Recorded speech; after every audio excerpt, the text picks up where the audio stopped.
प्रभाकर जी के पास ही चल रहे हैं। प्रभाकर, आपको क्या लगता है जो दीपक जी कह रहे हैं, ये बात ठीक है कि वो उनको बीजेपी को उनकी बैसाखी नहीं चाहिए आज की डेट में, लेकिन नीतीश को हटाने के पीछे उनका खाली ये मकसद नहीं होगा कि नीतीश को एज अ बैसाखी यूज करे।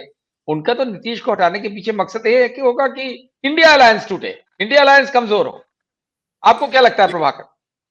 देखिए, हम सभी लोग पत्रकार हैं और हम लोगों ने देश की राजनीति और खासकर नीतीश कुमार क्योंकि बड़े सीनियर नेता हैं तो हमने उनको काफी नजदीक से कवर किया है, चाहे हम हो आप हो, सतीश जी बैठे हुए हैं, सभी लोगों ने। नीतीश कुमार बड़े मजे हुए खिलाड़ी है और नीतीश कुमार या नरेंद्र मोदी ये ऐसे नेता हैं देश के जिनके स्टेप्स को, जिनके मूव को अगर आपने प्रिडिक्ट कर लिया तो फिर मतलब जो आपने प्रिडिक्ट किया वो नहीं होगा, इस बात की वो नहीं होगा।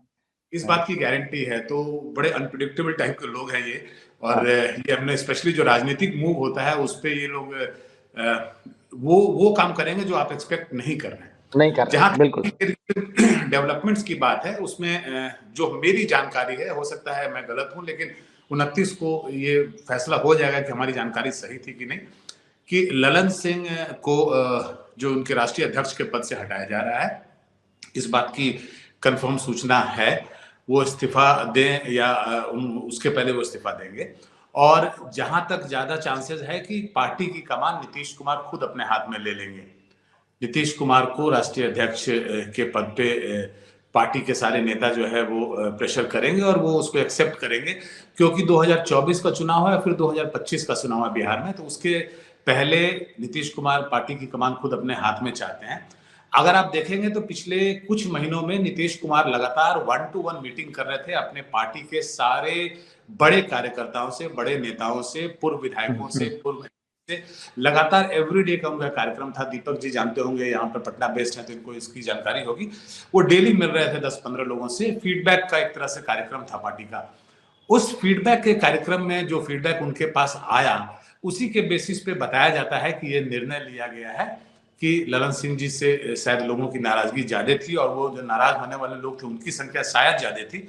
उसके चलते ये निर्णय लिया जा रहा है कि जो पार्टी का जो नेतृत्व है, केंद्रीय नेतृत्व है, जो राष्ट्रीय अध्यक्ष की पद है, उसमें बदलाव किया जाए। और अगर नीतीश कुमार खुद उस पद को लेते हैं तो शायद ललन सिंह को भी कोई इसमें प्रॉब्लम नहीं होगा, क्योंकि नीतीश कुमार तो सर्वमान्य नेता है, चाहे वो ललन सिंह हो या पार्टी की कोई ये हो। तो ये पुख्ता जानकारी है।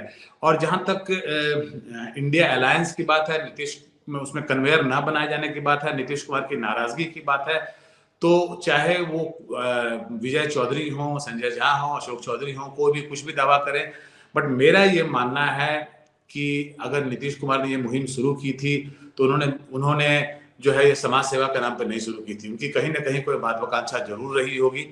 वो चाहते होंगे कि मैं कन्वेयर बनूं, वो चाहते होंगे कि अगर इंडिया अलायंस सत्ता में आती है तो मेरा नाम प्रधानमंत्री पद के लिए आए। वो केवल देश का भला करने के लिए इस मुहिम को उन्होंने शुरू किया और इंडी अलायंस बनाया, ये मानने को मैं तैयार नहीं हूं। तो उनके पार्टी के नेता जो भी दावा करें, चाहे वो जो भी बड़े नेता हों, कि नीतीश कुमार की ऐसी कोई महत्वाकांक्षा नहीं रही है, नीतीश कुमार लगातार ये कैमरा पर बोलते रहे हैं, लेकिन मेरा मानना है कि ये बोलने की बातें हैं। अगर आप याद करें तो नीतीश कुमार पिछले 3 टर्म से ये बोलते रहे हैं कि मुझे मुख्यमंत्री बनने की इच्छा नहीं है, लेकिन पिछले 3 टर्म से मुख्यमंत्री हैं और हर बार कैमरे पे आके बोलते हैं कि क्या करूं, मेरी इच्छा नहीं थी लेकिन लोगों ने मुझे जबरदस्ती ये जिम्मेवारी सौंप दी। तो उस तरह से वो चाहते, शायद इस बार वो चाहते होंगे कि उन्हें कन्वेनर की जिम्मेवारी सौंप दी जाती। सत्य हिंदी का ऐप डाउनलोड करें गूगल प्ले स्टोर पर।